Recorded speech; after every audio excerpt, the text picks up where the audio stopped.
George Martin was the co-captain of the New York Giants and led Big Blue to a Super Bowl victory. Today he accomplished another amazing feat, finishing a walk all the way across the country to raise money for the forgotten heroes of 9/11.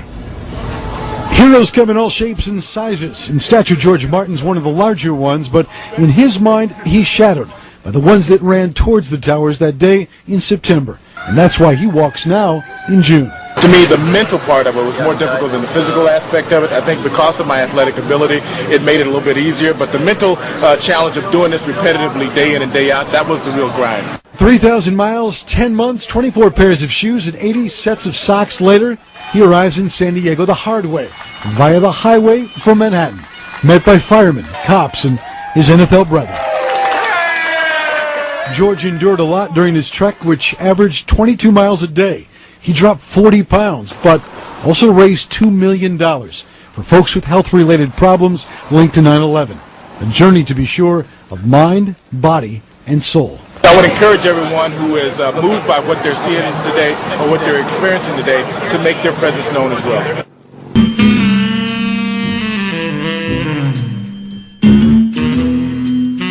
What a great guy, not being self-centered, thinking about other people.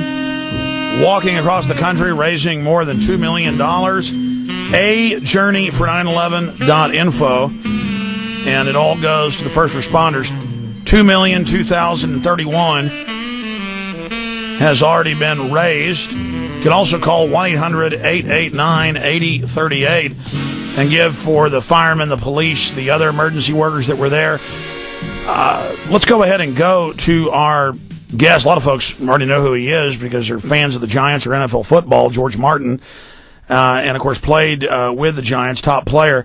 Mr. Martin, it is great to have you on with us. Well, thank you very much, and please call me George. George, how did you first learn about the plight of the first responders from the deadly dust? And, I mean, how did this form in your mind? How did this end up developing and happening?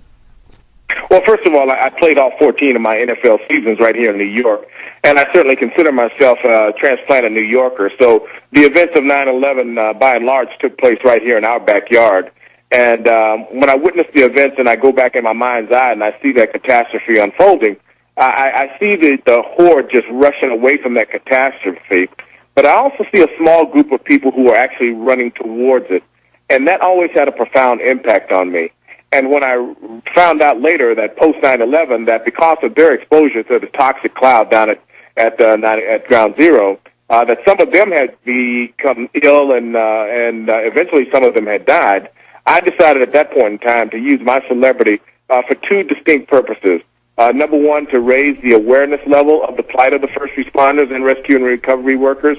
And secondly, to raise funds for their medical treatment. And that was the essence of A Journey for 911.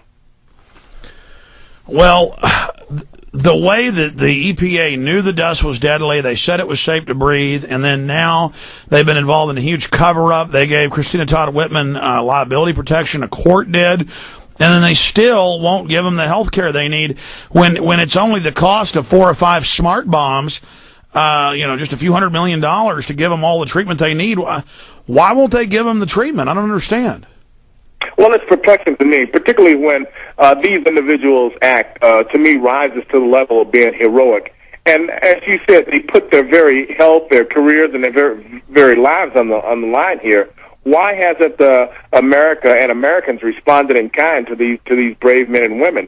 And it's so perplexing to me that I think in many regards it angered me, but not to the point where I would do what most of the government is doing, local and state and federal, and that's pointing accusing fingers. I decided that I would take it upon myself to make a difference in these heroes' lives, and that's when I decided that I would walk across this great country of mine. And I have no regrets whatsoever. So instead of just complaining about it, you went and showed them up, I would say, and did some good in the process, raising more than $2 million. Explain to us where these funds are going to go now, or how these are dispensed out, and who's getting them, so other people can give. Yeah, because $2 million is really just half of the story here. The bigger story is that with the 3 participating hospitals that we have that are associated with the Journey for 911, and they are Mount Sinai, Hackensack University Medical Center, and North Shore Long Island Jewish.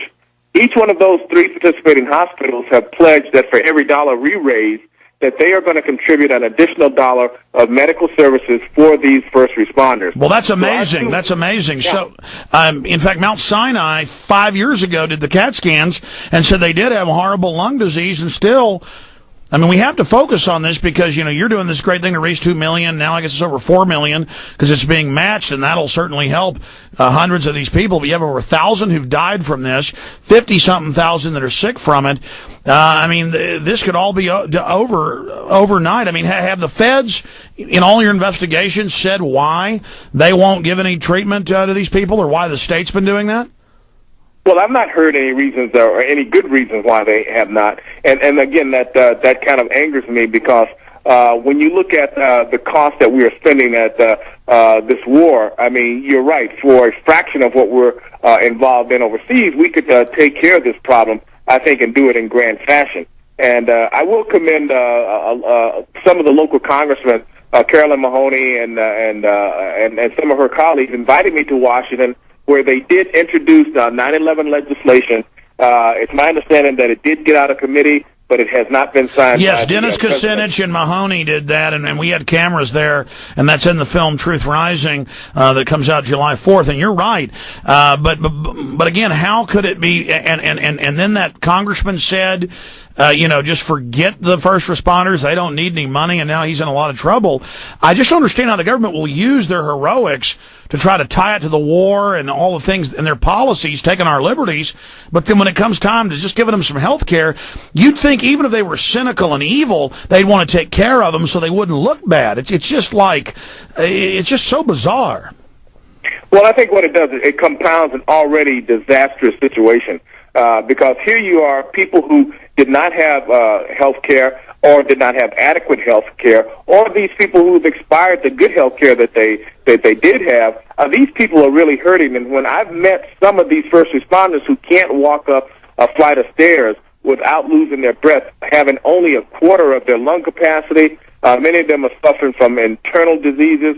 They also have post-traumatic shock syndrome. I mean, this is a travesty, and that's why I don't understand why it's allowed to continue.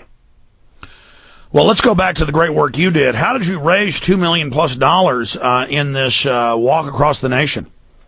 Now, that's a great question, because when you talk about marshaling resources, and this was really a team effort, there were so many people from the corporate side, from the philanthropist side, and also from the grassroots side. And I'd like to acknowledge some of those individuals. And first of all, there were 2 outstanding philanthropists here in New York by the name of Joe and Carol Rich, who themselves alone donated and contributed $911,000 for a Journey for 911.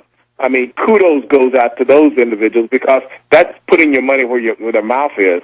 And then we had such great corporate support, particularly from my company that I work for, AXA Equitable, which is the 14th largest company in the world, who allowed me to go out on this journey for the 9.5 months, who also was our title sponsor, because they marshaled all their resources among their employees, both nationally and local, and they contributed mightily to this cause.